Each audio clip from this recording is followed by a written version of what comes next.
Mahilig ka rin ba sa tokwa? I got you! Dahil for today's video, gagawa ako ng tofu square. Pero ang sauce na gagawin natin ay sweet and spicy. Tara, samahan nyo ko! So, eto na yung ating tokwa. Nahiwa ko na nga siya ng pakwadrado. At pinagulong sa ating breading. So, kahit anong breading mix pwede or harina, timplahan nyo lang ng asin at paminta or ano pang spices na gusto nyo gamitin. So, para medyo crispy yung ating tofu at hindi masyadong matalamsik pag pinrito na natin. So, ayan. Lutuin nyo lang yan sa mainit na mantika. So, ayan. Pag golden brown na ang ating tofu, set aside nyo lang yan at gagawa na tayo ng sauce. Sa ating sauce, kailangan natin ng tubig at syempre itong hoisin sauce, hindi mawawala yan.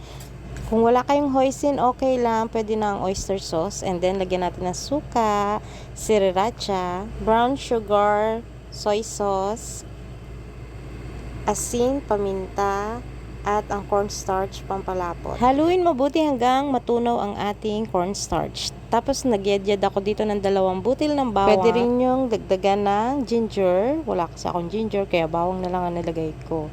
So, ayan. Pag nahalo nyo na mabuti, salang na natin to sa ating kawali. Antayin lang natin tong medyo mag-simmer hanggang sa lumapat ng ganyan. So, halo-halo. Ayan. At ito magpapalinamnam sa ating sauce. So, dapat hindi mawawala ang butter.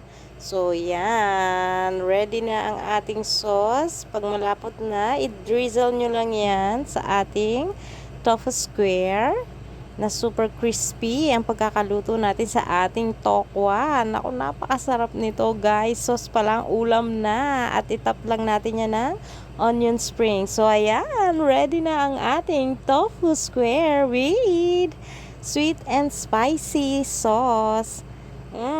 Yummy! So, i-try nyo na rin to dahil napakadali lang gawin. Sundan nyo lang kung paano ko siya niluto. Okay, bye!